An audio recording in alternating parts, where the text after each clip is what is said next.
Hello, welcome to In-Game Arts. We're doing another unboxing. We're going to be doing the same formula. I'm going to give you an unboxing of the product and everything, show you the inside and everything, and then we're going to do a breakdown of the game. And in the middle of the breakdown, I'll show you gameplay and everything like that, so you can get an idea of the product. So let's just jump right to it. Here's the front of it.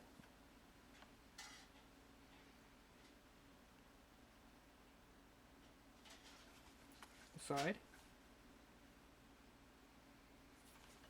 The back.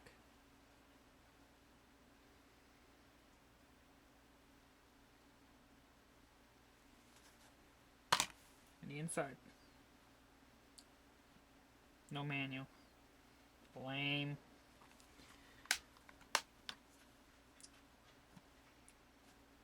And there you go. That was the unboxing of the original Resident Evil Origins collection. The first one we'll talk about, we'll go ahead and talk about Resident Evil Zero. This is kind of like the, how do you say, most people look at it as the black sheep of the Resident Evil games. I personally kind of enjoyed Resident Evil Zero. It is a different experience from the classic Resident Evil. Now, it still functions like the original copy, like back on the GameCube. Which, if you don't know, there's actually been a lot of iterations of Resident Evil Zero. There's been on the GameCube, and there's the one on the copy of the Nintendo Wii. Which they're both all fundamentally good to play on as well. Basically, there's not much alteration from this copy than the original games that you can buy on the GameCube and Wii, aside from up resolution. Now, there's not, it's still the same frame rate and everything, no alterations, it's just basically the same game, so nothing's really been changed. If you've played it, you've played it before. So, but if you've never played it, it's definitely worth a pickup if you've never played Resident Evil Zero. Resident Evil Zero works like most technical Resident Evil games. You try to survive and you work with the supplies that are given to you, but this one mixes it a little bit more differently with more of a co-op experience with it, where you and Rebecca Chambers and your partner Male, which I will leave that secret to you, because my first time playing it. You kind of work together to survive the Resident Evil Holocaust, if you want to go to. Basically, this is an origin story explaining the original Resident Evil game, where it all started, where the Alpha and Bravo team, how it all comes together. Is it the best Resident Evil? No, it's got a few flaws. The monsters are lackluster, and just the overall main experience isn't the same, but it's not a bad game by any far. It works with the fundamental system of where you find items and you put down items on the ground to make more space. While the older Resident Evils had like an item storage where you put all the items in there that you didn't need, and if you come across another storage, you can get the items back. Well, this one removed that system. Basically, you're trading items between you and your partner character, or laying the items on the ground, so you can come back for them later, or just leave them there if you feel you don't need them anymore. It's not a bad system. A lot of people down on it, but I didn't mind it. I thought it was a very creative, different direction where both the Rebecca Chambers and your male partner both have their both abilities, they've been talents that they can achieve with, and they work together.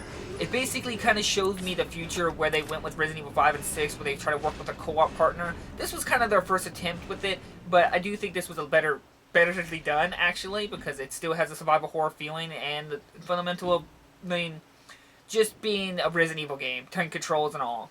So that was just Resident Evil Zero. Like I said, you got to see a little bit of the gameplay and the idea of it. So we'll go ahead and jump now to Resident Evil GameCube, which that's what most people refer to as Resident Evil GameCube, because it is actually was first released on the Resident GameCube, which there's several versions of this game as well. You can get the copy on the GameCube, Nintendo Wii, and they did an HD remaster on the PlayStation 3, which if you import the physical copy of that in Japan, it does work on a PS3, and it's fully in English.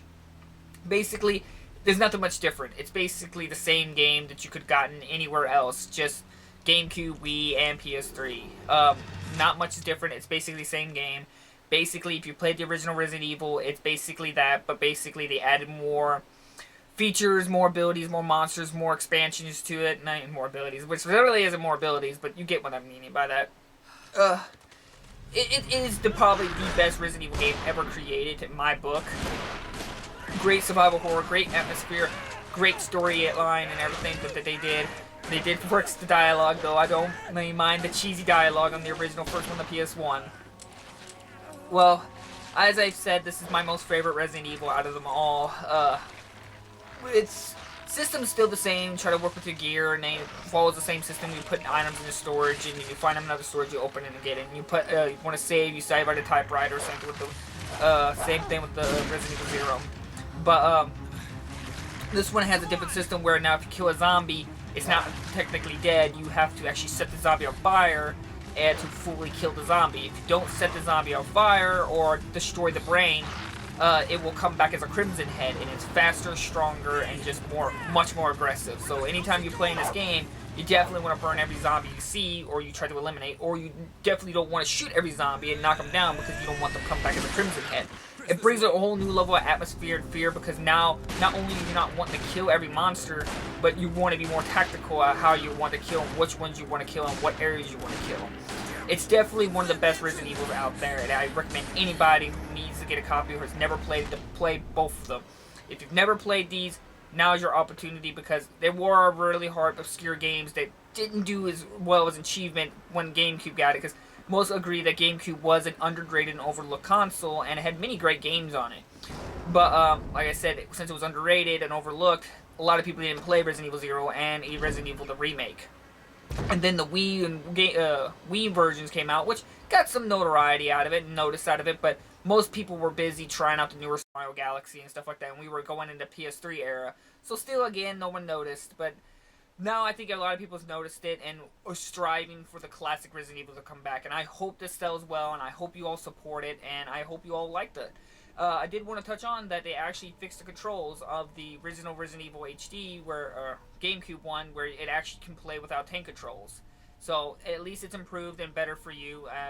Go ahead and play it, and I recommend for any physical collector, this is a must-buy. So that's basically the end of the breakdown. I hope you enjoyed the gameplay. I hope you got an idea what you wanted to get.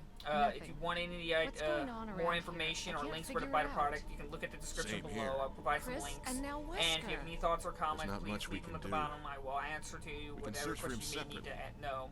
And if you'd like to see any more videos or like to have any more videos from me, just hit that like and subscribe button, and I will continue providing you with quality videos as best as my abilities. Let's start from the first floor. Thank you all for watching, and I'll see you all in the next episode. I almost forgot. Bye-bye. It's a lockpick. Chris Redfield.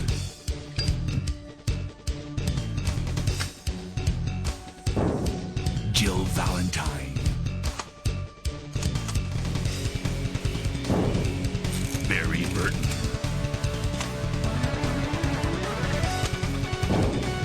Rebecca Chambers. Albert Wesker.